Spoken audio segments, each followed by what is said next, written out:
ঈদের সময় মিষ্টি কিছু না হলে ঈদের ফিলটা আসলে পুরোপুরি পাওয়া যায় না। সেজন্য চিন্তা করলাম এখন যেহেতু বাজারে প্রচুর পরিমাণে আম পাওয়া যায়, আম দিয়ে মজাদার একটি ডেজার্ট আপনাদের সাথে শেয়ার করি।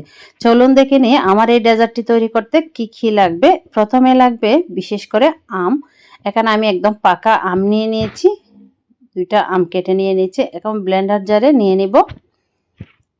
তো এভাবে করে কিউব করে কেটে নেবেন আমগুলাকে, যতটুকু লাগে ততটুকু। এখন দিয়ে দিব 2 টেবিল চামচ কনডেন্স মিল্ক, অবশ্যই দেওয়ার চেষ্টা করবেন এটা। কনডেন্স মিল্ক দেওয়া হয়ে গেলে এখন দিয়ে দিব হাফ কাপের মতো লিকুইড দুধ। দুধটাকে আমি ভালো করে জাল করে একদম ঘন করে নিয়েছি। এখানে আমি আর কোনো চিনি ব্যবহার করব না, কারণ আমটা এমনিতে মিষ্টি আছে। এখন ব্লেন্ডারে দিয়ে একটু ব্লেন্ড করে নিব। এই যে ঘনত্বটা ঠিক এরকমই হবে, এর চেয়ে পাতলাও হবে না আবার গাঢ়ও হবে না। একটু চামচ দিয়ে দেখাচ্ছি আমি কিরকম হবে। তো এটার জন্য আরেকটা উপকরণ লাগবে, সেটা হচ্ছে পাউরুটি। পাউরুটিগুলোকে চারপাশ কেটে নিয়েছি আমি এভাবে করে।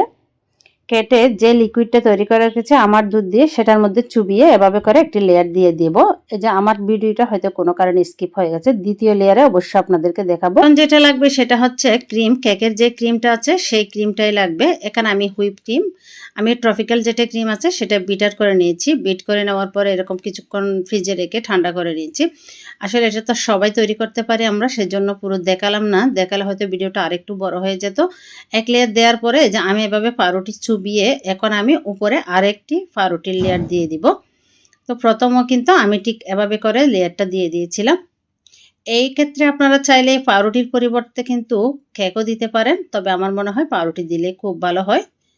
এখন দিয়ে দেওয়া হয়ে গেলে উপরে আর যে অবশিষ্ট ক্রিম ছিল আমার, সেই ক্রিমটাও দিয়ে দিব। আজকের এই ভিডিওটি যদি আপনাদের ভালো লেগে থাকে, ভিডিওটি একটি লাইক কমেন্ট শেয়ার করে অন্যদের দেখার সুযোগ করে দিবেন। কে কোথায় থেকে ভিডিওটি দেখছেন অবশ্যই জানাতে ভুলবেন না। নিত্য নতুন রেসিপি পেতে চাইলে আমার পেজটি ফলো দিয়ে সাথে থাকতে পারেন। তো আপনাদের সাথে কিন্তু কথা বলতে বলতে আমার কিন্তু ক্রিমটা উপরে লাগানো হয়ে গেছে। এখন আমি যে কিছুটা দুধ আর আমের যে মিশ্রণটা ছিল সেই মিশ্রণটা উপরে দিয়ে দিয়েছি, অল্প কিছুটা পরিমাণ থেকে ছিল সেগুলো। এই যে এভাবে আমের একটি ফিউরি করে নিয়েছি, আমের ফিউরি দিয়ে একটু আমি উপরে ডিজাইন করে দিচ্ছি। এটা হচ্ছে টোটালি অপশনাল, আপনারা চাইলে দিতে পারেন, না চাইলে নাও দিতে পারেন। আবার আপনাদের যেরকম ইচ্ছে সেরকম করেও কিন্তু ডিজাইনটা করতে পারেন। তো আমি এভাবে করে কিন্তু একদম অল্প মধ্যে কিন্তু ডিজাইনটা করে নিয়েছি। ডিজাইনটা হয়ে গেলে এটা আমি প্রায় 1 থেকে 1.5 ঘন্টার জন্য ফ্রিজে রেখে দিব।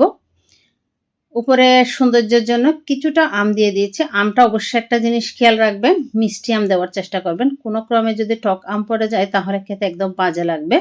তো মিষ্টি আম অবশ্যই ব্যবহার করার চেষ্টা করবেন।